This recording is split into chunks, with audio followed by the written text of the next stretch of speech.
Hey beautiful people, I'm Lucy and you're watching the Edit With Me Monday show. Today we are talking all about how to edit flat lay photos in Lightroom. I love flat lay photos. They're great for lifestyle, they're great for product photography, and they just look really, really cool. Now the only thing with flat lays is, of course, as the name says, they are flat, so you don't have a lot of depth of field that you're working with. So you really need to add that interest in how you take the photo and in post with how you edit the photo to really, draw the viewer's eye and keep it really interesting. So I'm gonna go take a few photos and then we'll hop into Lightroom. Let's get at it.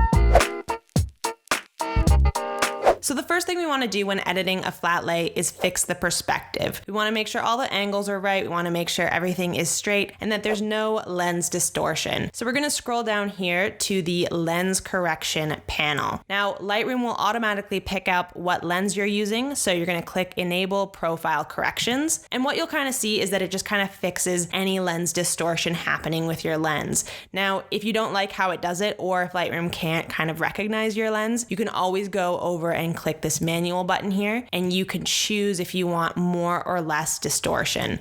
I actually feel like what they did for this image was pretty good. So there's the before and there's the after. So you can kind of just see everything kind of just got flattened out. Once you're happy with that, we're going to scroll down to the transform panel. And this is actually a great tool. This is where we can kind of subtly adjust the angle of our photo just to make sure that it is completely straight and how we want it to be. Now for this one, what I'm kind of using is these little edges here.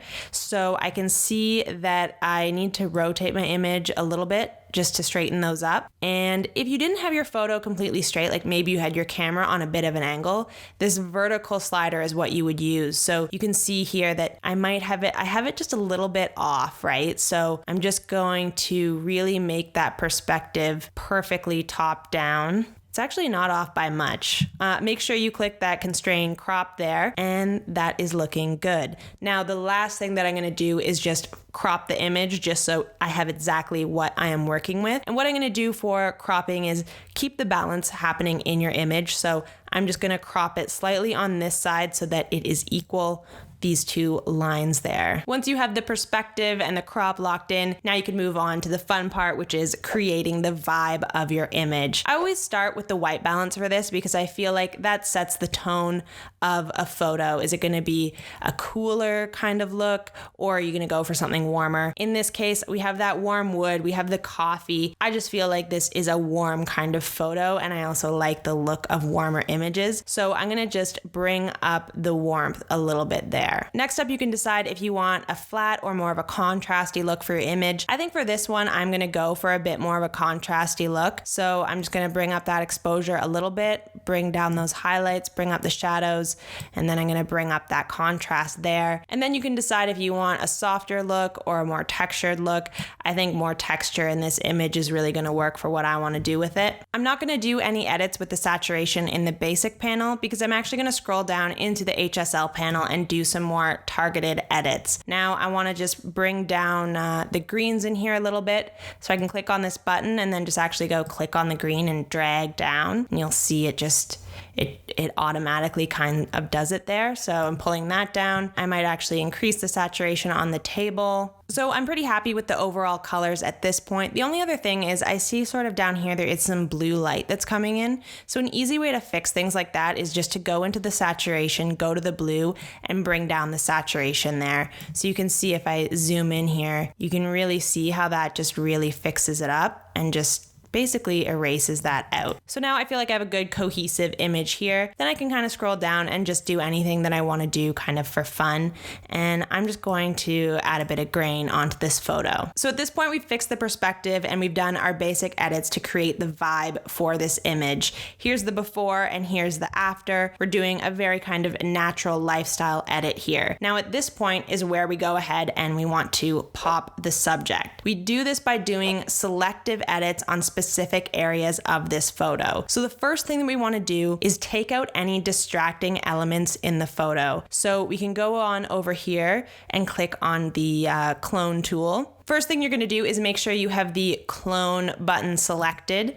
Make sure your opacity is all the way up to 100 and you can kind of keep the feather around there. Now we're gonna go and take out any kind of distracting elements. So actually on the book cover here, we have like a little fluff or something. So we're just gonna highlight that and then that is going to get fixed. I see another little fluff here and over here, and I'm pretty happy with that. Next, we're gonna go over to the adjustment brush over here, and this is where we can really draw the viewer's eye to specific elements of this photo. So we're first gonna focus on the book cover here. Now for this, what I'm gonna do is I'm going to actually bring up the whites, reduce that a little bit.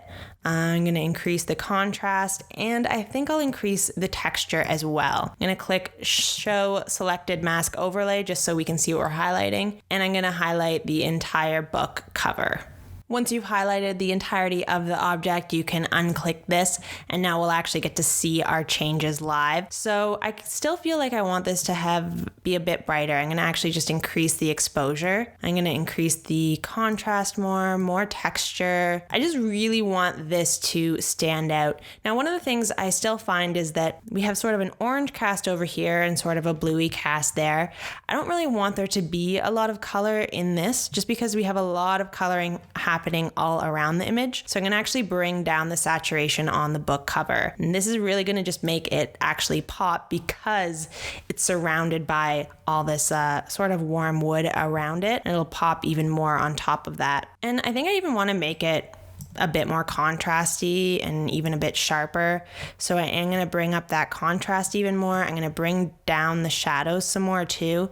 Yeah, see, that is starting to really make it pop. So I'm just kind of finessing this a bit until I'm happy with the front cover of this book because that is the focus for this image. Now, even though the book is the focus, I would still take that adjustment brush and do a few things to some other elements of this photo as well. So for one, I would probably bring up the texture down at the bottom of this Chemex just because that leather looks really cool. I'd probably do the same for texture just over here, bring up some of those shadows. And we could do the same on some of the notes in the notebook over there, maybe on those little stones.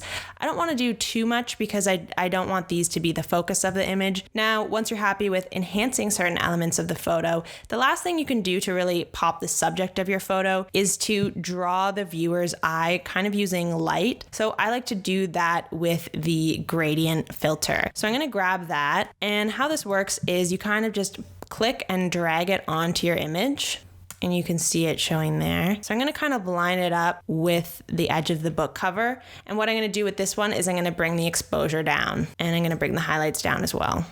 And then I'm gonna do the exact same thing coming from the other side. Except from this side, I probably won't do it as much just because this is where the light source is coming from. So I'll probably keep a bit more of those highlights in there. And I actually might even warm it up a little bit just so that, you know, we still have that consistent tone of where the light's coming from. But this really makes a big difference to your image because it's sort of like doing a vignette in that it, you know, draws your eye to the center of the photo, but you have a bit more control of how that is working. So if I actually just turn that off, this is what the image looks like. It's a lot harder to know where you're kind of supposed to look. I'm actually looking over at this coffee cup. I'm looking at other things in this image. But when I put that gradient filter back on, it's very easy to see the focus and what you're meant to be looking at in this image.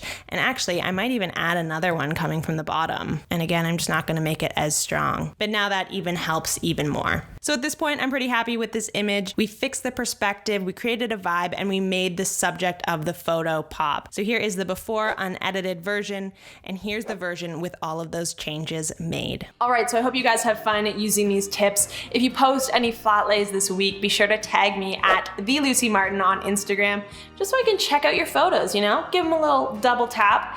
If you like this video, if you feel like you learned something, give it a thumbs up. If you hate this video, give it a thumbs down. I promise I'll understand. Subscribe if you're not already, and I will see you guys next week. Peace out.